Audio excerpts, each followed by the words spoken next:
such as the youth, who came to climbing to certify himself of that reproach, which had been fastened on him, he whose end still makes the fathers chary to their sons, e'en such was I, nor unobserved was such a Beatrice, and that saintly lamp, who had erewhile for me his station amovied, when thus by lady, give thy wish free vent, that it may issue, bearing true report of the mind's impress, not that aught thy words may to our knowledge add, but to the end, that thou mayst use thyself to own. Thy thirst in men may mingle for thee when they hear. O plant! From whence I spring, revered and loved, whose source so high a pitch, thou sayest as clear, as earthly thought determines too obtuse in one triangle not contained, so clear dost see contingencies, ere in themselves existent, looking at the point whereto all times are present, the whilst I scaled with Virgil the soul-purifying mount, and visited the nether world of woe, touching my future destiny have heard words grievous, though I feel me on all sides well squared to fortune's blows. Therefore my will were satisfied to know the lot awaits me, the arrow, seen beforehand, slacks its flight. So said I to the brightness, which erewhile to me had spoken, and my will declared, as Beatrice willed, explicitly. Nor with oracular response obscure, such, as ere the Lamb of God was slain, beguiled the credulous nations, but, in terms precise and unambiguous lore, replied the spirit of paternal love, enshrined, yet in his smile apparent, and thus spake, contingency, unfolded not to view upon the tablet of your mortal mold, is all depicted in the eternal sight, but hence deriveth not necessity, more than the tall ship, hurried down the flood, doth from the vision, that reflects the scene. From thence, as to the year sweet harmony from organ comes, so comes before mine eye the time prepared for thee.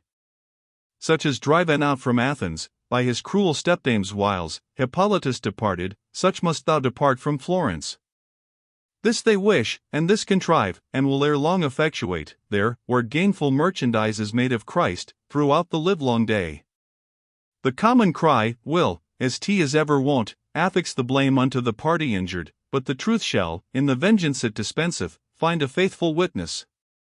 Thou shalt leave each thing beloved most dearly, this is the first shaft shot from the bow of exile.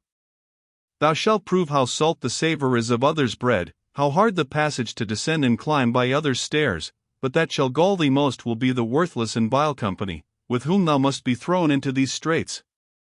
For all ungrateful, impious all and mad, shall turn 'gainst thee, but in a little while theirs and not thine shall be the crimson brow their course shall so evince their brutishness to obtain thy stand apart shall well become thee.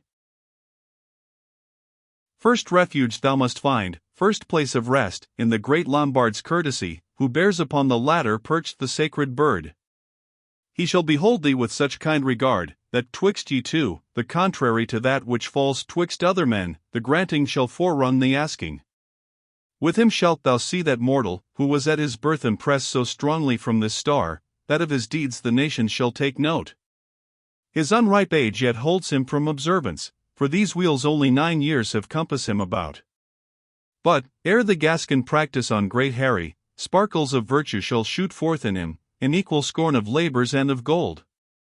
His bounty shall be spread abroad so widely, as not to let the tongues e'en of his foes be idle in its praise. Look thou to him and his beneficence, for he shall cause reversal of their lot to many people, rich men and beggars interchanging fortunes. And thou shalt bear this written in thy soul of him, but tell it not, and things he told incredible to those who witnessed them, then added, so interpret thou, my son, what hath been told thee doth lo. The ambushment that a few circling seasons hide for thee. Yet envy not thy neighbours, time extends thy span beyond their treason's chastisement. Soon, as the saintly spirit, by his silence, had shown the web, which I had streeted for him upon the warp, was woven, I began, as one, who in perplexity desires counsel of other, wise, benign, and friendly, my father. While I mark how time spurs on toward me, ready to inflict the blow, which falls most heavily on him, who most abandoned himself. Therefore 'tis good I should forecast, that driven from the place most dear to me, I may not lose myself all others by my song. Down through the world of infinite morning, and along the mount from whose fair height my lady's eyes did lift me, and after through this heaven from light to light, have I learnt that, which if I tell again, it may with many woefully disrelish, and, if I am a timid friend to truth, I fear my life may perish among those, to whom these days shall be of ancient date.